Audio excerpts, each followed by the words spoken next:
For this Valentine's Day brunch, I invited 5 girlfriends over, and I decided to leave everyone a little note at their place sitting that they can take home and read about things that I appreciate and love about them. And I also picked out these mugs at Target. Each of them are a little bit different. There's a couple repeats, but I thought it would be something fun that they can rinse and then take home and enjoy as a reminder of the day. The best way, if you've never tried to cook bacon, is in the oven. You can cook a bunch of it. It cooks crisply, evenly, and you could cook a whole bunch at once if you're serving a group. So I just literally take my bacon, put it on a sheet, I don't line it or anything, and then I put it in the oven as it is preheating. I set it to 400. I put all my bacon on my sheet, and then I literally put it in the oven and let it preheat until it almost reaches 400. You gotta keep your eye on it, but then it is perfectly crispy, and you can drain it and put it on a paper towel. It's the best.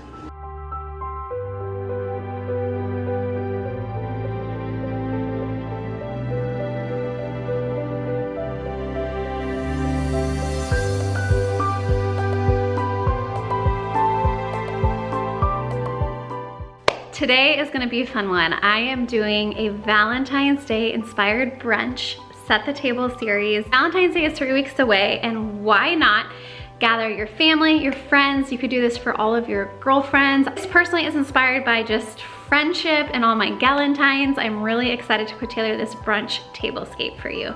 And I am super pumped to put together a brunch inspired grazing board. So let me show you all the things that I got to put it together. It is gonna be fun, it's unique, it's different, and the best part about it is that it doubles as the decor.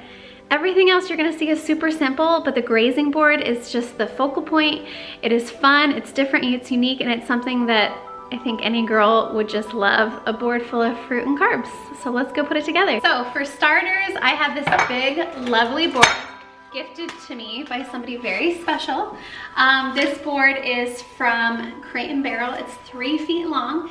You do not have to use this. You can use any type of cheese board or long dish that you have, but I love this because I love the shape of it. It's gonna fit perfectly down the center of my table widthwise and lengthwise, and I'm gonna fill it with all things delicious. So this is the base, and I thought, what would be fun for breakfast? I needed to keep it simple though. So I'm doing partly baked goods. I made these delicious strawberry cream scones from scratch. They are a Pioneer Woman recipe that I will share with you. They are so good, very easy to make. I also needed to keep it simple, so I went and I bought these powdered cinnamon donuts from my local grocery store. They're delicious, simple. I like just the shape of them. Also picked up some of these Madeleine cookies from Trader Joe's. So good, dunked in coffee, the best. I'm gonna put a ton of fruit. I've got tangerines, I've got cute strawberries, blackberries, raspberries, and then I also cooked up a bunch of bacon earlier. So I'm gonna be putting strips of bacon on our board. Also picked up some of these cute heart cookies from Trader Joe's. These sugar lips and hearts. I found this at Home Goods, so I thought this would be cute sprinkled kind of within to add a little bit of Valentine's color. You definitely need protein, so if you're serving this as a meal for brunch, you'll see have ramekins on all the place settings, and I thought it would be perfect to bake little egg and cheese souffles inside the ramekins and put them at each place setting.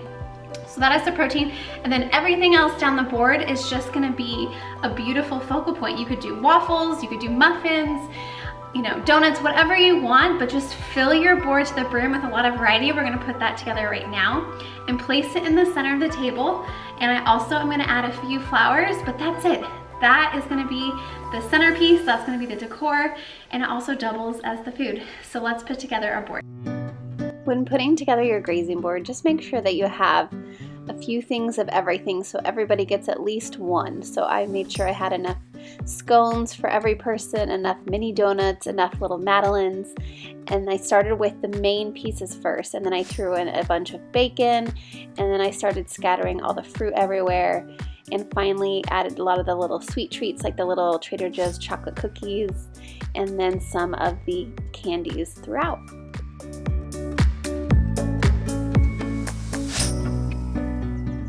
Once my board was good and full, I went through and pulled off a bunch of flower heads. So I only had 3 different types The white larger ones were actually from my yard, and then the small peachy pink rosebuds were purchased at a wholesale market, as well as the little fluffy white mini carnations.